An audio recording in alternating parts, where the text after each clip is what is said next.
বর্তমান সময়টা আইনশৃঙ্খলার যে পরিস্থিতি, আমি আমার দৃষ্টিতে আইনশৃঙ্খলার পরিস্থিতি অনেক ভালো আমাদের ডিসি মহোদয়রা, লালবাগ ডিসি মহোদয়রা, আল্লাপাক ওনাদের নেখাত দান করুক। প্রশাসন আমাদের ঢাকা বিভাগে যারা আছেন প্রত্যেকেই কাজ করতেছেন, মন দিয়ে কাজ করতেছেন। তো আমি আমার লালবাগবাসী ডিসি সাহেবকে অনুরোধ করব, আমাদের কামরাঙ্গীরচরের ভারপ্রাপ্ত কর্মকর্তা ওনাকে অনুরোধ করব, উনি ওনার জায়গা থেকে উনি যেভাবে সুন্দরভাবে চালাচ্ছেন, যে 5 মাস হয়েছে কামরাঙ্গীরচর থানা ওসি ফারুক সাহেব আসছেন, অত্যন্ত ভালো মানুষ, ভালো মনের মানুষ।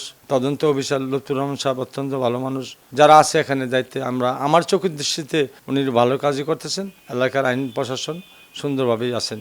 ব্যতিক্রম ওনারা মানুষ হইলো, প্রশাসন হইলো 140 জন 45 জন, আমরা লোক বসবাস করি 22 লক্ষ।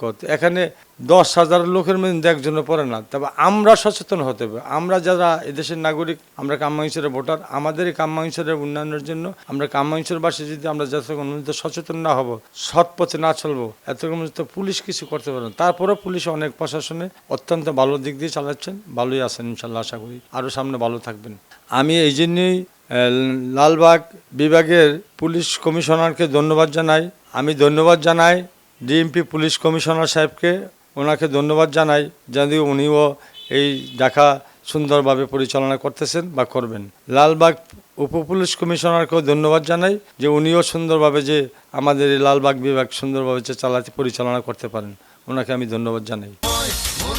কথা বলে এই সময়ের পথে চলে, এই সময় সমাজের কথা বলে, এই সময় সময়ের পথে চলে, সবার কথা বলে।